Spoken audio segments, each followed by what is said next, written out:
El lado activo del infinito. El 11º libro escrito por Carlos Castaneda.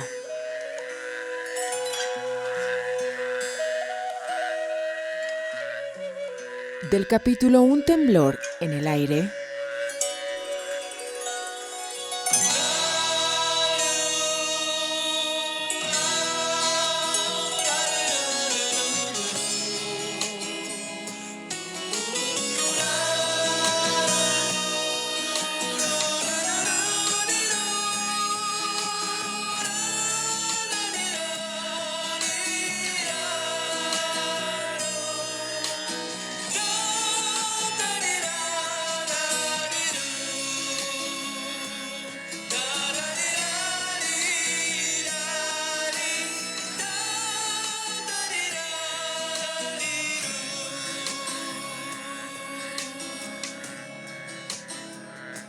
Hoy te presentamos el intento del infinito.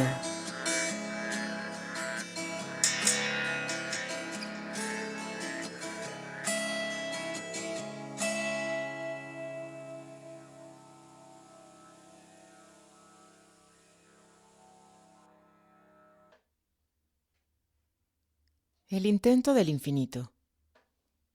Quiero que pienses muy deliberadamente acerca de cada detalle de lo sucedido entre tú y esos dos hombres, Jorge Campos y Lucas Coronado, me dijo don Juan. Los que en verdad te encargaron a mí y que luego me cuentes todo. Encontré su pedido muy difícil de cumplir y sin embargo disfrutaba recordando todo lo que esos dos me habían dicho. Él quería todos los detalles posibles, algo que me forzaba a ejercitar mi memoria hasta el límite.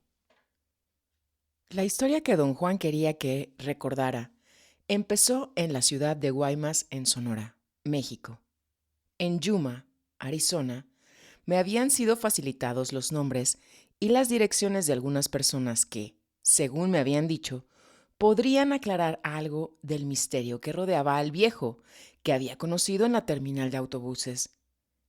La gente que fui a ver no solamente no conocía a ningún chamán jubilado, sino dudaba de que tal hombre existiera. Estaban hasta el tope de cuentos aterradores de los chamanes yaquis y del ánimo agresivo de los yaquis. Insinuaron que en Bicam, un pueblo de estación de ferrocarril entre las ciudades de Guaymas y Ciudad Obregón, posiblemente encontraría a alguien que pudiera señalarme la dirección correcta. ¿Hay alguien en particular que deba buscar?, pregunté.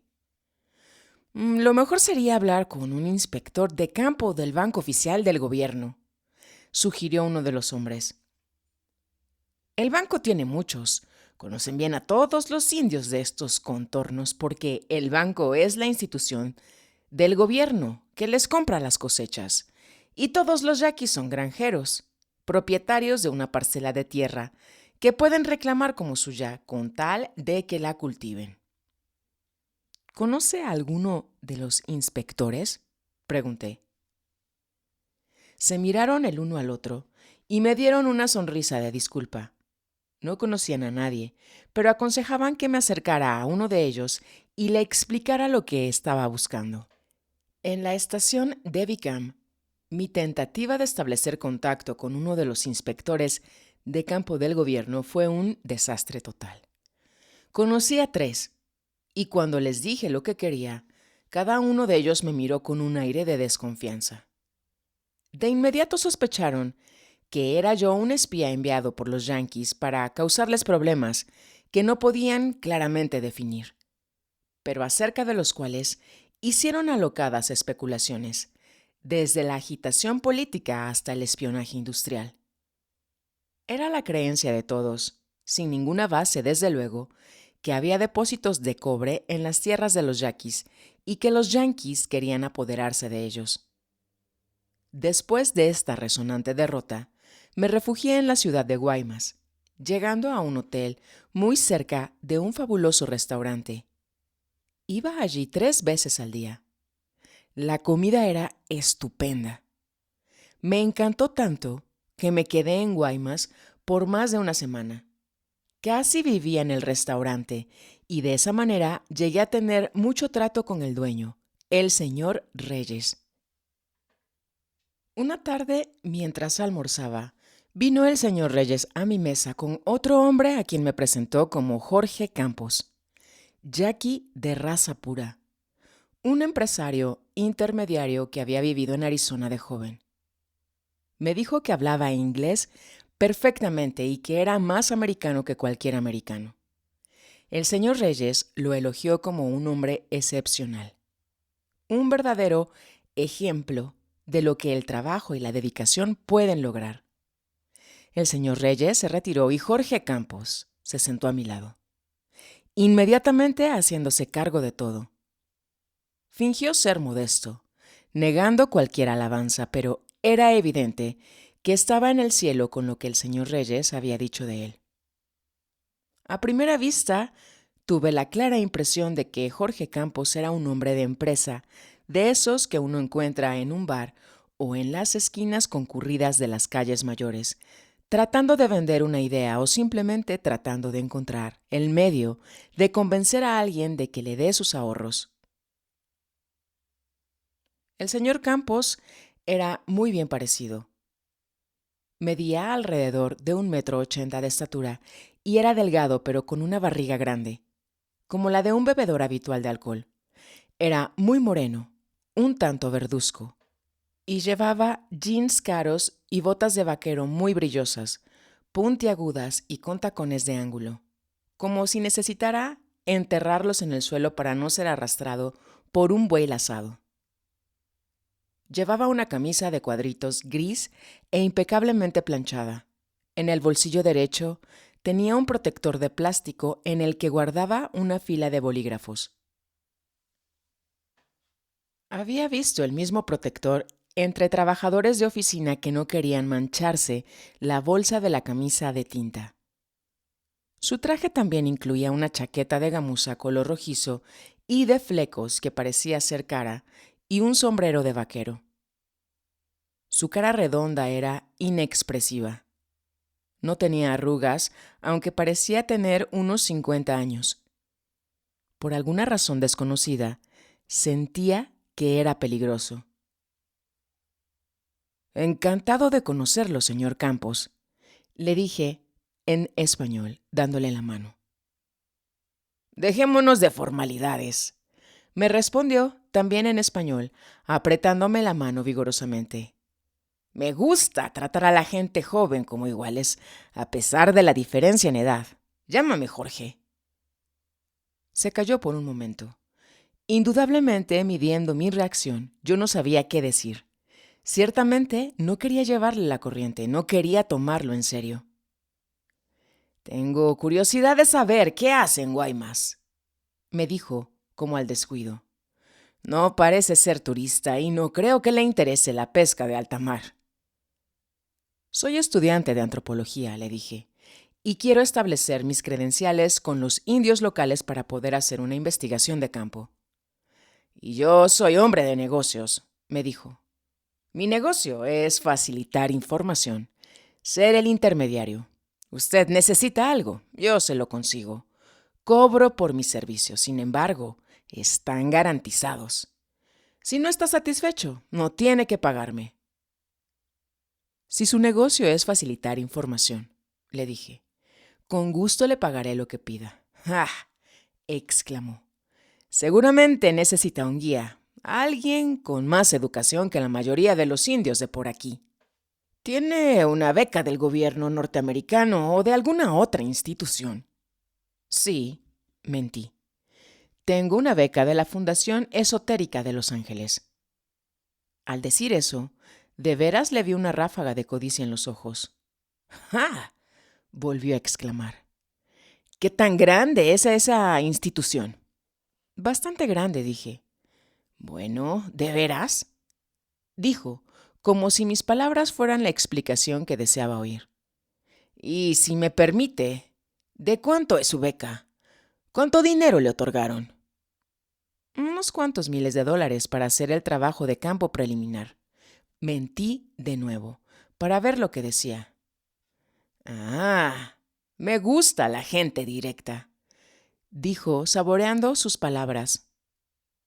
Estoy seguro de que usted y yo vamos a llegar a un acuerdo.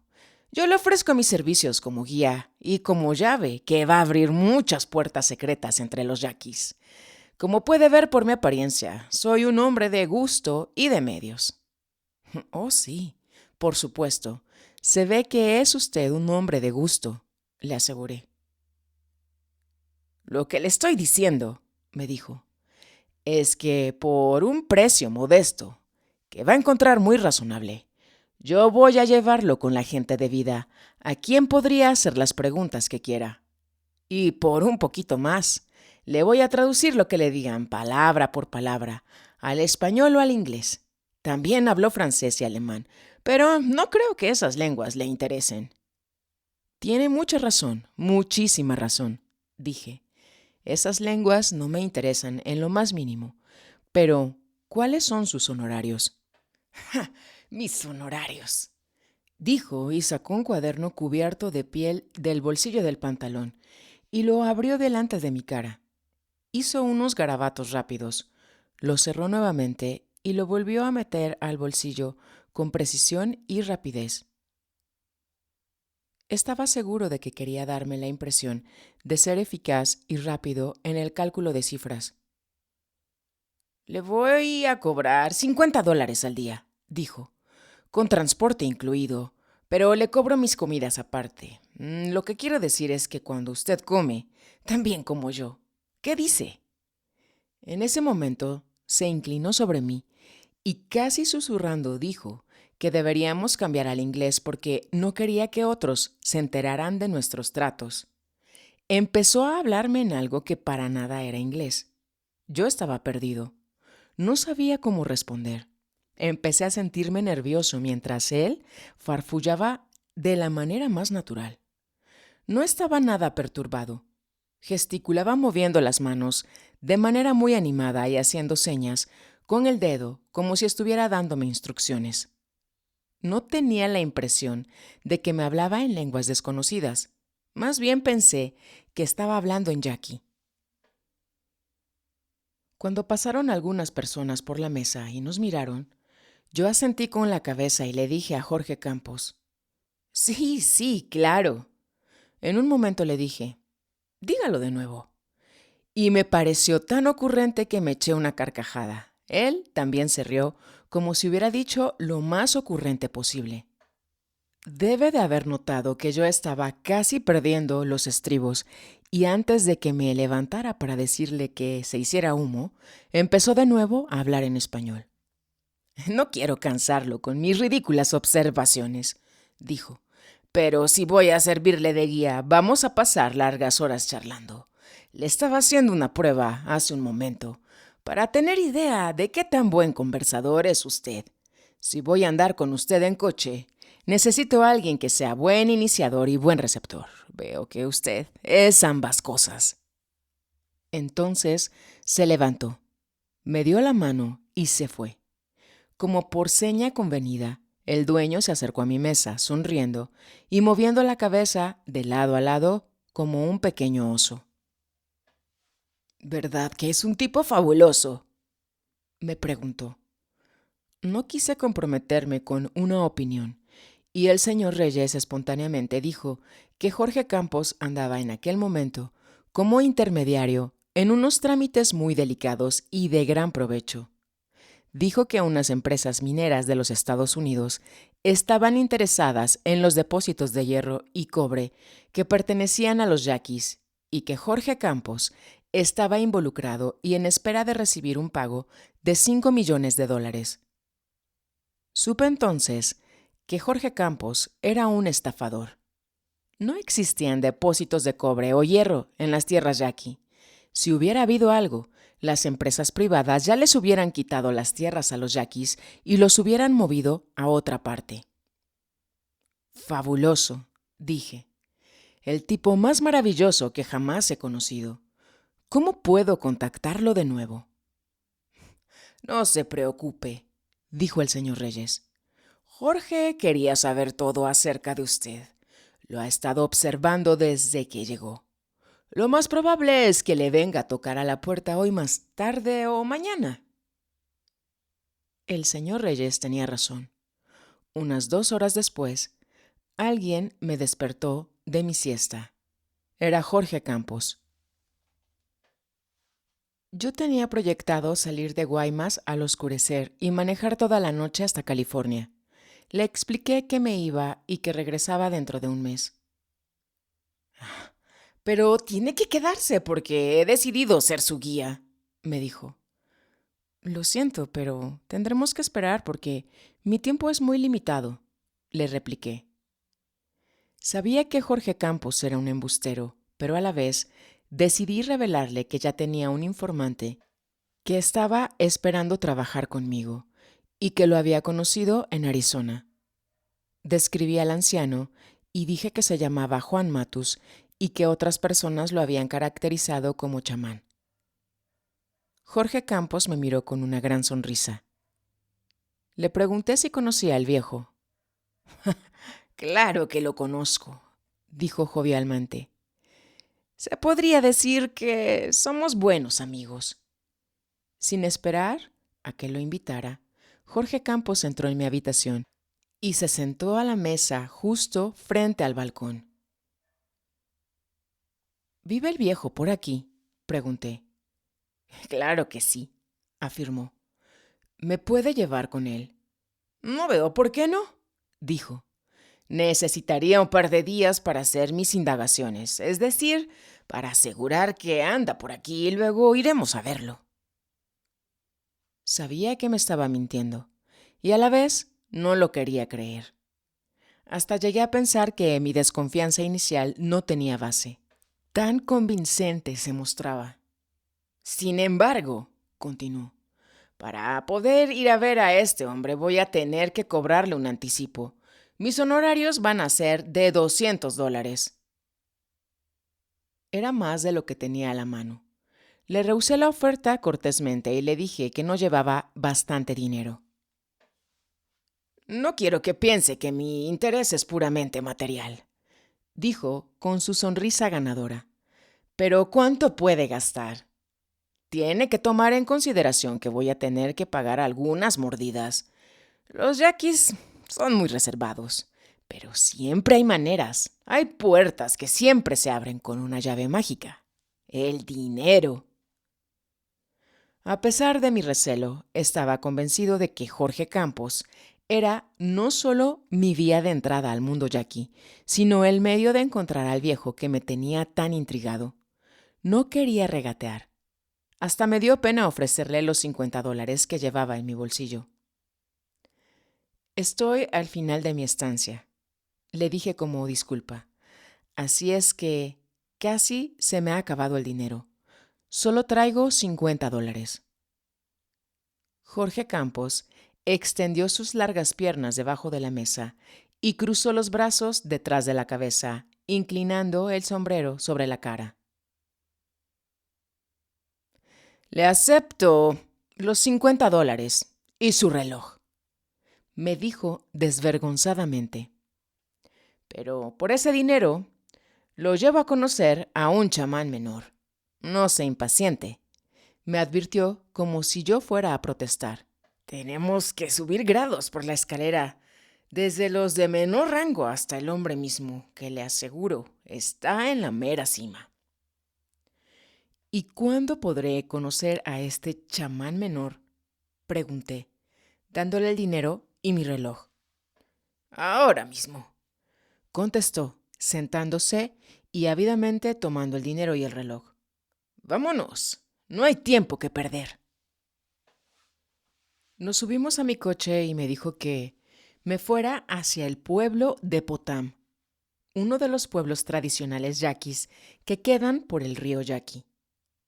En el camino me reveló que íbamos a conocer a Lucas Coronado, un hombre conocido por sus hazañas chamánicas, sus trances chamánicos y por las magníficas máscaras que hacía para los festivales de Pascua Florida Yaqui. Luego desvió la conversación al viejo, y lo que dijo contradecía del todo lo que los otros me habían dicho. Mientras otros lo habían descrito como ermitaño y chamán jubilado, Jorge Campos lo describió como el curandero y brujo más famoso de la región, un hombre cuya fama lo había vuelto casi inaccesible. Hizo una pausa como un actor y luego lanzó su golpe. Me dijo que hablarle a este hombre en forma continua, como lo desean los antropólogos, iba a costarme por lo menos $2,000. Iba a protestar el enorme aumento de precio, pero se me adelantó. Por $200 lo puedo llevar con él, dijo. De esos $200 gano yo unos 30. Lo demás se va en mordidas, pero le va a costar más hablar con él largamente. Usted mismo haga la cuenta. Tiene guardaespaldas, gente que lo protege. Tengo que ganármelos y aparecer con el dinero necesario para ellos. Al terminar, continuó, le entregaré un total con recibos y todo para sus impuestos y verá usted que la comisión que cobro para hacer los arreglos es mínima. Sentí profunda admiración por él. Tenía conciencia de todo, hasta de los recibos para los impuestos. Se quedó callado por un rato, como si estuviera haciendo cálculos de su ganancia mínima. Yo no tenía nada que decir. Estaba haciendo mis propios cálculos, tratando de pensar de dónde iba a sacar $2,000. Hasta pensé en solicitar una beca. Pero, ¿está seguro de que este anciano me va a recibir? Pregunté. Claro, me aseguró. No solo lo va a recibir, va a practicar brujería para usted, por lo que le está pagando. Entonces, usted mismo hará sus arreglos con él sobre el costo de futuras lecciones. Jorge Campos se calló de nuevo durante un rato, escudriñándome. ¿Cree que me pueda pagar los $2,000? Me dijo con un tono de indiferencia tan marcado que de inmediato supe que era un embuste. Oh, claro, eso está dentro de mis posibilidades. Le mentí para apaciguarlo. No podía disimular su alegría. Vaya, qué muchacho, exclamó. Vamos a divertirnos de lo lindo. Traté de inquirir más acerca del viejo. Me paró abruptamente. Guarde las preguntas para el viejo mismo. Va a estar en sus manos, me dijo sonriendo. Empezó a contarme de su vida en los Estados Unidos y de sus ambiciones de hacer negocios, y para mi total asombro, ya que lo había clasificado como un farsante que no hablaba ni gota de inglés, cambió al inglés. Pero, ¿sí habla inglés?, exclamé, sin pensar en disimular mi asombro. Claro, joven, dijo, adoptando un acento tejano que mantuvo durante toda la conversación. Le dije que lo estaba poniendo a prueba para ver si era listo. Lo es. De hecho, es bastante listo, a mi parecer. Su dominio del inglés era magnífico, y estaba yo encantado con sus chistes y cuentos. En un abrir y cerrar de ojos, estábamos en Potam. Me dirigió a una casa en las afueras del pueblo. Nos bajamos del coche. Él caminó delante, llamando a Lucas Coronado en voz alta en español. Oímos una voz que venía desde el fondo de la casa que decía, también en español: ¡Vengan por acá! Había un hombre detrás de una choza, sentado en el suelo sobre la piel de una cabra. Tenía entre los pies un pedazo de madera que estaba labrando con cincel y mazo. Al sostener el pedazo de madera rígido con la presión de los pies, había creado, por así decir, un estupendo torno de alfarero. Con los pies daba vueltas a la pieza, mientras que con las manos trabajaba el cincel. Nunca había visto algo parecido. Estaba haciendo una máscara, ahuecándola con un cincel curvado, El dominio de sus pies al sostener la madera y dar la vuelta era notable. El hombre era muy delgado. Tenía una cara angular con pómulos altos y una tez morena color cobre. La piel de la cara y del cuello parecía haberse estirado al máximo. Su bigote lacio le daba a esa cara angular una mirada malévola. Tenía una nariz aguileña de puente muy fino y unos ojos negros feroces. Sus cejas negrísimas parecían pintadas, como también su pelo negro peinado desde la frente hacia atrás. Nunca había visto una cara más hostil. La imagen que me vino a la mente al mirarlo era la de un envenenador italiano de la época de los Médicis. Las palabras truculento y saturnino parecían ser las descripciones más acertadas al enfocar mi atención sobre la cara de Lucas Coronado. Noté que al estar sentado sobre el suelo, sosteniendo el pedazo de madera entre los pies, los huesos de sus piernas eran tan largos que las rodillas estaban a la par con los hombros. Cuando nos acercamos, dejó de trabajar y se puso de pie. Era más alto que Jorge Campos y flaquísimo. Como gesto de consideración a nosotros, supongo, se puso los guaraches. «Pasen, pasen», dijo sin sonreír. Tuve el pensamiento de que Lucas Coronado no sabía sonreír. «¿A qué debo el placer de esta visita?», le preguntó a Jorge Campos. «Traigo a este joven porque quiere hacerle preguntas acerca de su arte», dijo Jorge Campos en un tono bastante condescendiente. «Le aseguré que le contestaría a usted verídicamente a todas sus preguntas».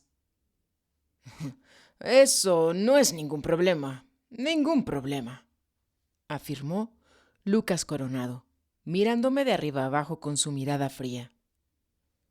Cambió de idioma, a lo que supuse era yaqui. Los dos, él y Jorge Campos, se lanzaron a conversar animadamente por un rato. Los dos me ignoraron por completo. Luego Jorge Campos se volvió hacia mí. «Tenemos un pequeño problema», me dijo. «Lucas acaba de informarme que está bastante ocupado porque se le vienen encima las fiestas, así que no va a poder responder a todas sus preguntas. Pero lo hará en otro momento». «Desde luego, claro», me dijo Lucas Coronado en español. «En otro momento, por supuesto, en otro momento». «Tenemos que acortar la visita», dijo Jorge Campos, «pero lo vuelvo a traer». Al salir, me sentí con ganas de expresarle a Lucas Coronado mi admiración por su estupenda técnica de utilizar las manos y los pies. Me miró como si estuviera loco, abriendo los ojos con sorpresa. «¿Nunca he visto a alguien hacer una máscara?», me siseó entre dientes. «¿De dónde viene? ¿De Marte?». Me sentí un imbécil. Traté de explicarle que su técnica de trabajo me era nueva. Parecía a punto de darme un golpe en la cabeza. Jorge Campos me dijo en inglés que había ofendido a Lucas Coronado con mis comentarios. Había entendido mi adulación como una burla velada a su pobreza. Mis palabras eran para él un pronunciamiento irónico sobre su pobreza y su desamparo. «Pero es lo opuesto», dije. «Me parece magnífico». «No intente decirle nada parecido», me contestó bruscamente Jorge Campos. «Esta gente está preparada para recibir y dar insultos de la manera más velada. A él le parece extraño que usted lo desprecie sin conocerlo y que se burle del hecho de que no tiene dinero para comprar un tornillo de banco para sostener su escultura». Me sentía totalmente perdido. Lo menos que quería hacer era fastidiar mi único contacto posible. Jorge Campos parecía ser perfectamente consciente de mi confusión. Cómprele una de sus máscaras, me aconsejó. Le dije que pensaba irme a Los Ángeles sin parar y que tenía justo el dinero para comprar gasolina y comida. Bueno, dele su chaqueta de piel, me dijo como si nada, y a la vez en tono confidencial de ayuda. De otra manera, lo va a hacer enojar, y todo lo que va a recordar de usted son sus insultos. Pero no le diga que sus máscaras son hermosas, simplemente compre una. Cuando le dije a Lucas Coronado que quería cambiarle mi chaqueta de piel por una de sus máscaras, me correspondió con una sonrisa de satisfacción. Tomó la chaqueta y se la puso. Caminó hacia su casa, pero antes de entrar hizo unos giros extraños. Se arrodilló ante algo, así como un altar religioso, y movió sus brazos como estrechándolos, y frotó sus manos sobre los lados de la chaqueta. Entró en la casa y volvió con un bulto envuelto en periódicos que me entregó. Quise hacerle unas preguntas. Se disculpó diciendo que tenía que trabajar, pero añadió que podía regresar cuando quisiera. De vuelta hacia la ciudad de Guaymas, Jorge Campos me pidió que abriera el bulto. Quería asegurarse de que Lucas Coronado no me hubiera estafado. No me interesaba abrirlo. Lo que me importaba era la posibilidad de regresar por mi cuenta para hablar con Lucas Coronado. Estaba feliz. Tengo que ver lo que tiene, insistió Jorge Campos. Deténgase, por favor. Bajo ninguna condición, ni por razón alguna, quiero poner en peligro a mis clientes. Usted me pagó para que le rindiera servicios. Este hombre es un chamán genuino y, como resultado, peligroso. Como lo ofendió, puede haberle dado un bulto de hechizo. Si ese es el caso, tenemos que enterrarlo cuanto antes en esta región. Sentí una ola de náuseas y paré el coche. Con muchísimo cuidado saqué el bulto. Jorge Campos me lo arrebató de las manos y lo abrió. Contenía 3 máscaras tradicionales yaquis de hermosísima hechura. Jorge Campos mencionó de paso, desinteresadamente, que sería justo que le diera una. Yo pensé que, como todavía no me había llevado con el viejo, debía mantener mi contacto con él. Le regalé una de las máscaras con gusto. Si me deja escoger, preferiría esa otra, me dijo, señalando. Le dije que cómo no. Las máscaras no tenían ninguna importancia para mí. Ya había conseguido lo que quería.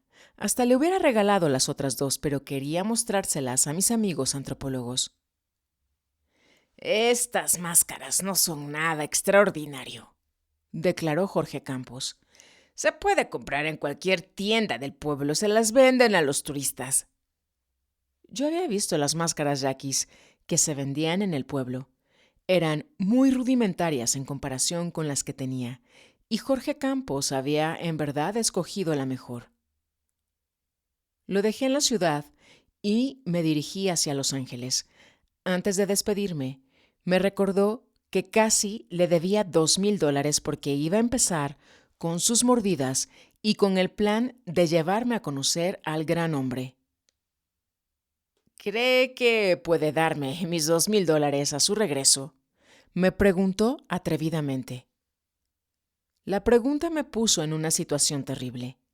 Creía que si le decía la verdad, que lo dudaba, él me volvería la espalda. Estaba convencido de que, a pesar de su patente codicia, él era mi acomodador. Haré lo posible para traerle el dinero, dije en un tono evasivo. Eso no es suficiente, muchacho, me contestó enérgicamente, casi enfadado. Voy a andar gastando mi propio dinero, haciendo arreglos para el encuentro, y necesito seguridad de tu parte. Yo sé que es un joven serio. ¿Qué valor tiene su coche? Tiene en sus manos los documentos de propiedad. Le dije el valor de mi coche y que sí poseía los documentos de propiedad, pero solamente pareció estar satisfecho cuando le di mi palabra de que le iba a traer el dinero en efectivo en mi próxima visita. 5 meses después, regresé a Guaymas para ver a Jorge Campos. En aquel tiempo, $2,000 era muchísimo dinero, sobre todo para un estudiante. Pensé que quizá podría aceptar el pago en plazos, en cuyo caso yo estaría más que dispuesto a pagar. No lo encontré por ninguna parte. Le pregunté al dueño del restaurante. Estaba tan desconcertado como yo por su desaparición. Simplemente se desvaneció, dijo. Seguramente regresó a Arizona o a Texas, donde tiene negocios. Me tomé el atrevimiento de ir a ver a Lucas Coronado yo mismo. Llegué a su casa como al mediodía. Tampoco lo encontré. Les pregunté a sus vecinos si sabían dónde podría estar. Me miraron hostilmente y ni siquiera me contestaron. Me fui, pero regresé a su casa otra vez, ya entrada la tarde. No esperaba nada. De hecho, estaba preparado para regresarme inmediatamente a Los Ángeles.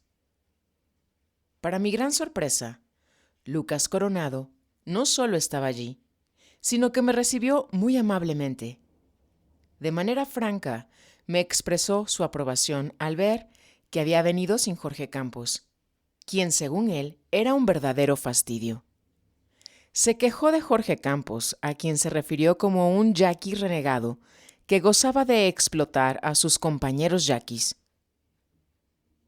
Le entregué a Lucas Coronado unos regalos que le había traído y le compré 3 máscaras, un bastón exquisitamente labrado y un par de polainas de cascabel hechas de los capullos de unos insectos del desierto, polainas que utilizaban los yaquis en sus danzas tradicionales. Luego lo llevé a Guaymas a cenar. Lo vi a diario durante los 5 días que permanecí en el área y me facilitó infinita información sobre los yaquis, su historia, su organización social y el sentido y la naturaleza de sus festividades. Estaba gozando tanto haciendo mi trabajo de campo que hasta me sentí cohibido de preguntarle sobre el viejo chamán. Sobreponiéndome a mis dudas, finalmente le pregunté a Lucas Coronado si conocía al viejo que Jorge Campos me había asegurado era un conocido chamán. Lucas Coronado parecía estar perplejo. Me afirmó que hasta donde él sabía, tal hombre no existía en esa región y que Jorge Campos era un estafador que solo quería robarme mi dinero. Al oír a Lucas Coronado negar la existencia de ese viejo, se me vino encima algo terrible. En un instante se me hizo evidente que no me importaba a un pepino el trabajo de campo. Lo único que me importaba era encontrar a ese viejo. Supe entonces que el conocer al viejo chamán había sido indudablemente la culminación de algo que nada tenía que ver con mis deseos, mis ambiciones o hasta mis pensamientos como antropólogo. Me inquietaba más que nunca saber quién diablos era ese viejo. Sin ninguna inhibición, empecé a desvariar y a gritar de frustración.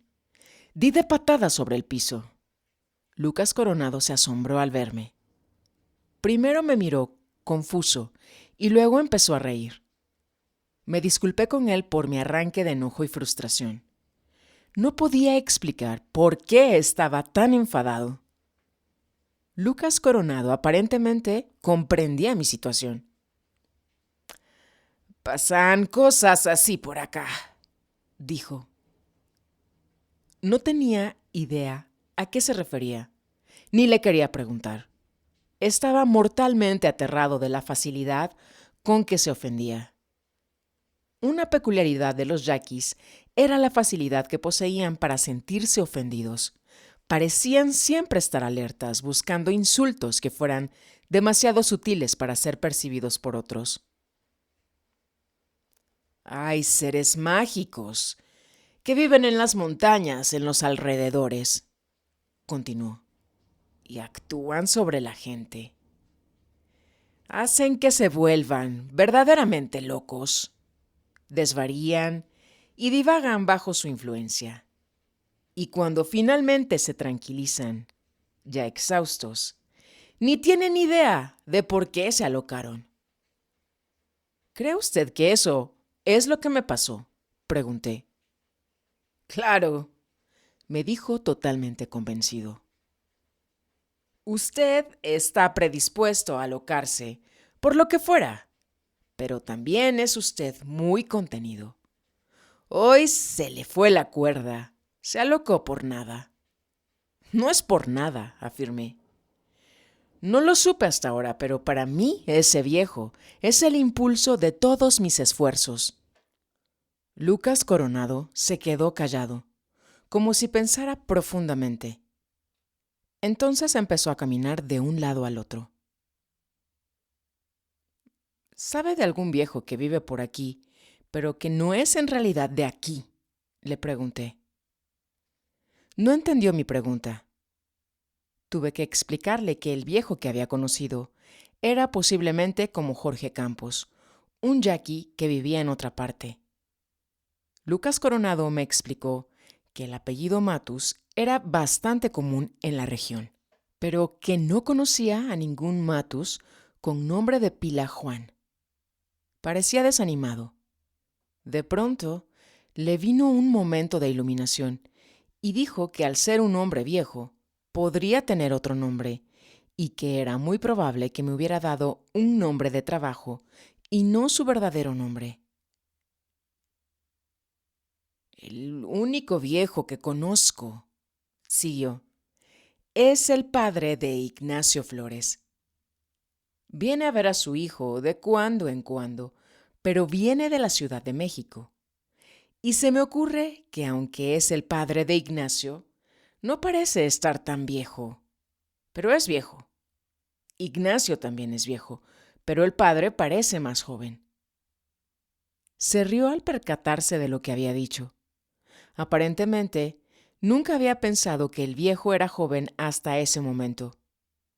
Seguía moviendo la cabeza como si no lo creyera. Yo, por otra parte, estaba eufórico. ¡Es él!, grité, sin saber por qué. Lucas Coronado no sabía dónde vivía Ignacio Flores, pero muy amablemente me dirigió a que manejara hasta un pequeño pueblo yaqui cercano, donde encontró al hombre. Ignacio Flores era un hombre grande, corpulento, de unos 60 y tantos años. Lucas Coronado me advirtió que el hombrazo había hecho la carrera de soldado durante su juventud y aún tenía el porte de un militar. Ignacio Flores tenía un enorme bigote. Eso y la ferocidad de sus ojos lo transformaban para mí en la personificación de un soldado feroz. Era de tez oscura. El pelo todavía lo tenía negro azabache a pesar de sus años. Su voz ronca y fuerte parecía haber sido entrenada exclusivamente para dar órdenes. Tuve la impresión de que había sido soldado de caballería. Caminaba como si todavía trajera espuelas y por alguna razón, imposible de comprender, oía espuelas cuando caminaba. Lucas Coronado me presentó y le dijo que había venido de Arizona a ver a su padre, a quien yo había conocido en Nogales. Ignacio Flores no se sorprendió para nada. «Oh, sí», dijo. «Mi padre viaja muchísimo». Sin mayores preliminares nos explicó dónde podríamos encontrar a su padre. No nos acompañó. Yo pensé que por cortesía. Se disculpó y se alejó, marchando como si estuviera en un desfile. Me preparé para ir a la casa del viejo con Lucas Coronado, pero declinó la invitación. Quería que lo llevara de vuelta a su casa. «Creo que usted ya encontró al hombre que buscaba, y siento que debe usted estar solo», dijo. Me maravillé de lo extraordinariamente correctos que eran estos yaquis y a la vez tan feroces. Me habían contado que los yaquis eran salvajes, que no tenían ningún escrúpulo en matar a alguien. Pero en lo que a mí concernía, sus características más notables eran su cortesía y su consideración. Manejé hasta la casa del padre de Ignacio Flores y allí encontré al hombre que buscaba. Me pregunto, ¿por qué mintió Jorge Campos diciéndome que lo conocía? Dije al final de mi relato. No te mintió, dijo don Juan con la firmeza de alguien que aprobaba la conducta de Jorge Campos. Ni siquiera falseó sus palabras. Te consideró un tonto y te iba a estafar. Sin embargo, no pudo llevar a cabo su plan porque el infinito lo venció. ¿Sabes que desapareció poco después de conocerte y que nunca lo encontraron? Jorge Campos fue un personaje de mucho significado para ti, continuó. Encontrarás en lo que sucedió entre ustedes una especie de esquema que te servirá de guía porque él es la representación de tu vida. ¿Por qué? Yo no soy un estafador, protesté. Se rió como si supiera algo que yo no sabía. Al instante me encontré en medio de una extensa explicación acerca de mis acciones, mis ideales, mis expectativas. Sin embargo, un extraño pensamiento me exhortó a considerar, con el mismo fervor con el que me estaba justificando, el hecho de que bajo ciertas circunstancias yo podría llegar a ser como Jorge Campos. Encontré ese pensamiento inadmisible y utilicé toda mi energía disponible para refutarlo. Sin embargo, en lo profundo de mí, no me interesaba disculparme si era como Jorge Campos. Cuando di voz a mi dilema, don Juan se rió con tantas ganas que casi se ahogó varias veces. Si yo fuera tú, me comentó, escucharía lo que me dice esa voz interior. ¿Qué importaría si fueras como Jorge Campos, un estafador barato? Sí, era un estafador barato. Tú eres más complicado. Ese es el poder del recuento. Por eso lo utilizan los chamanes. Te pone en contacto con algo que ni siquiera sospechabas que existía en ti. Quería marcharme al momento. Don Juan sabía exactamente lo que estaba sintiendo. No escuches a esa voz superficial que te hace sentir rabia, me dijo con voz imponente. Escucha a esa voz más profunda, que desde ahora en adelante te va a guiar. La voz que se está riendo. Escúchala. ¡Ríete! ¡Ríete! Sus palabras fueron como una orden hipnótica para mí. Contra mi voluntad, empecé a reír. Nunca había estado tan feliz. Me sentí libre, desenmascarado.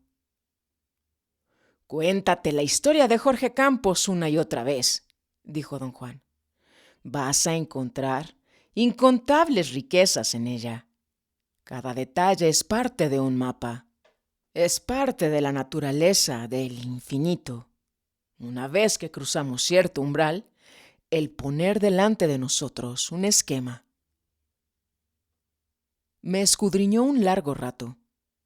No solo me miró, sino que fijó la vista intensamente en mí. Un hecho que Jorge Campos no pudo evitar, dijo finalmente, fue el ponerte en contacto con el otro hombre, Lucas Coronado, que es tan significativo para ti como el mismo Jorge Campos, quizá aún más. En el curso de recontar la historia de esos dos hombres, me había dado cuenta de que había pasado más tiempo con Lucas Coronado que con Jorge Campos. Sin embargo, nuestros intercambios no habían sido tan intensos y habían estado marcados por enormes lagunas de silencio. Lucas Coronado no era por naturaleza un hombre locuaz y, por alguna extraña maniobra, cuando estaba silencioso, lograba arrastrarme con él a ese estado. Lucas Coronado es la otra parte de tu mapa, dijo don Juan. ¿No encuentras raro ¿Que sea escultor? ¿Como tú? ¿Un artista supersensible que, como tú, en cierto momento, buscaba a alguien que patrocinara su arte? Buscaba un benefactor tal como tú buscabas una mujer amante de las artes que patrocinara tu creatividad. Entré en otro estado de lucha aterradora. Esta vez, mi lucha era entre la absoluta certeza de que nunca le había hablado de ese aspecto de mi vida, el hecho de que era verdad, y el hecho de que no podía dar con la explicación de cómo había obtenido esa información. Otra vez quise marcharme, pero nuevamente el impulso fue vencido por una voz que venía de un lugar profundo. Sin ninguna ayuda de don Juan, empecé a reírme. A una parte de mí, a un nivel muy profundo, le importaba un pepino saber cómo don Juan había conseguido esa información. El hecho de que la poesía, y que la había utilizado de manera tan delicada y a la vez tan confabulante, era una maniobra que daba gusto ver. No era consecuencia de que la parte superficial en mí se enojara y quisiera marcharse. Muy bien, dijo don Juan, dándome una palmadita fuerte en la espalda. Muy bien. Se quedó pensativo por un momento, como si acaso estuviera viendo cosas invisibles al ojo ordinario. Jorge Campos y Lucas Coronado son los dos extremos de un eje, dijo. Ese eje eres tú. En un extremo, un mercenario despiadado, desvergonzado y burdo, que se encarga solo de sí mismo. Horrendo, pero indestructible. En el otro extremo, un artista supersensible, atormentado, débil y vulnerable. Este debería haber sido el mapa de tu vida, si no fuera por la aparición de otra posibilidad, la que se abrió cuando cruzaste el umbral del infinito. Me buscaste y me encontraste, y entonces cruzaste el umbral. El intento del infinito me dijo que buscara a alguien como tú. Te encontré, cruzando también así el umbral. Con eso terminó la conversación. Don Juan entró entonces en uno de sus largos periodos de silencio total, que eran su costumbre. Fue solo al final del día, cuando habíamos regresado a su casa, y mientras estábamos sentados bajo la ramada, refrescándonos de la larga caminata que habíamos hecho, que rompió el silencio. Al contar lo que pasó entre tú y Jorge Campos, y tú y Lucas Coronado, siguió don Juan, hallé, y espero que tú también, un factor muy perturbador. Para mí es un augurio. Señala el final de una era, lo que significa que lo que está allí no puede quedarse. Elementos muy frágiles te trajeron hasta mí. Ninguno de ellos podría mantenerse por sí mismo. Eso es lo que saqué de tu cuento. Recordé que don Juan me había revelado un día que Lucas Coronado estaba mortalmente enfermo. Tenía un estado de salud que lentamente lo consumía. Le he mandado a decir a través de mi hijo, Ignacio, lo que tiene que hacer para curarse, siguió don Juan. Pero él cree que es una tontería y no quiere saber nada. No es culpa de Lucas. La raza humana entera no quiere saber nada. Oyen solamente lo que quieren oír. Me acordé de que le había insistido a don Juan que me dijera qué podía decirle a Lucas Coronado para ayudarlo, a aliviar el dolor y la angustia mental. No solo don Juan me lo dijo, sino que me advirtió que si Lucas Coronado lo quería, fácilmente podría sanarse él mismo. Sin embargo, cuando fui con el recado de don Juan, Lucas Coronado me miró como si estuviera loco. Luego pasó a ser una brillante, y si hubiera sido yo Jackie, horriblemente ofensa descripción de un hombre aburridísimo, por la infundada insistencia de alguien. Pensé que solo un yaqui podría ser tan sutil. «Esas cosas no me ayudan», dijo finalmente en tono desafiante, enojado por mi falta de sensatez. «En verdad no importa. Todos tenemos que morir. Pero no vayas a creer que he perdido toda esperanza. Voy a conseguir dinero del banco del gobierno. Me van a dar dinero por adelantado sobre mi cosecha y voy a conseguir suficiente para comprar algo que me va a sanar. Ipso facto. Se llama Vitaminol». «¿Qué es Vitaminol?», le pregunté. «Es algo que anuncian por la radio», dijo con la inocencia de un niño.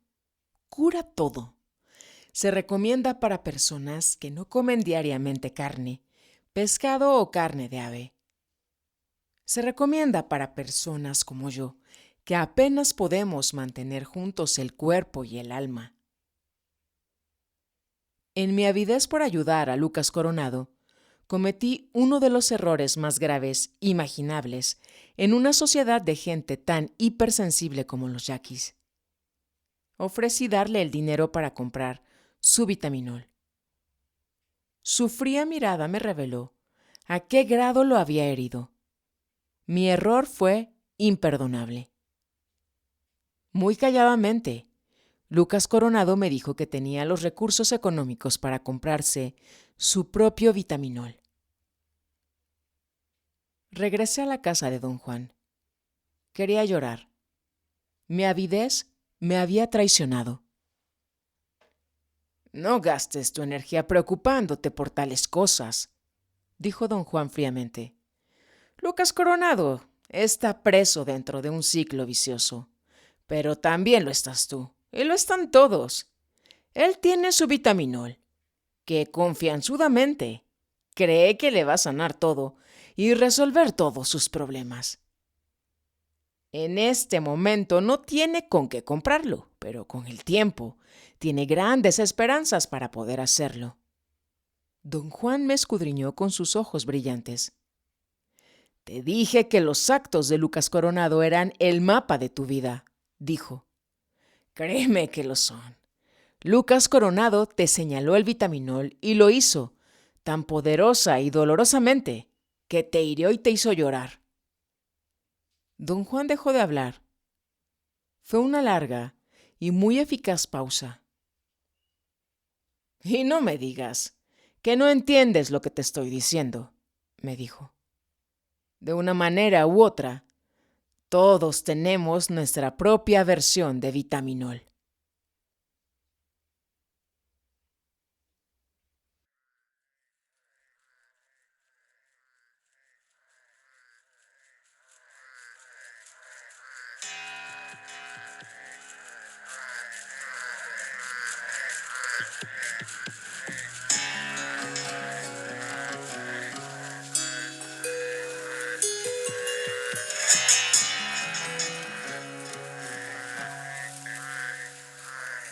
El lado activo del infinito.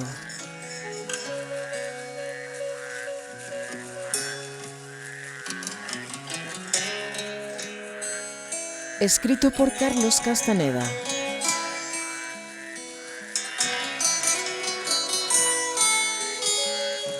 Emitiendo juntos. Energía fina.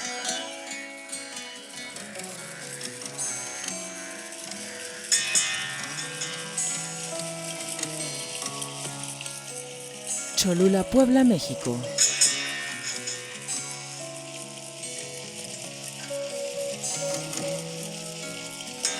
Hemisferio norte de Avia Anáhuac.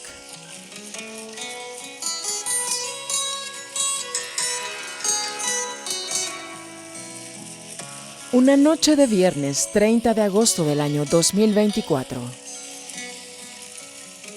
19:47 de la noche.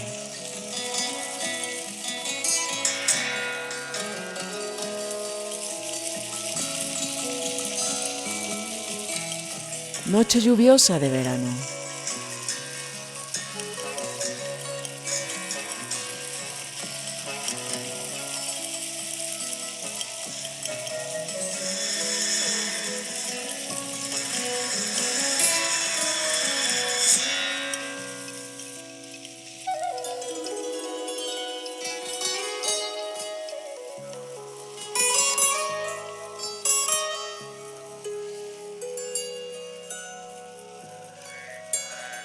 cerrando así el 8º mes.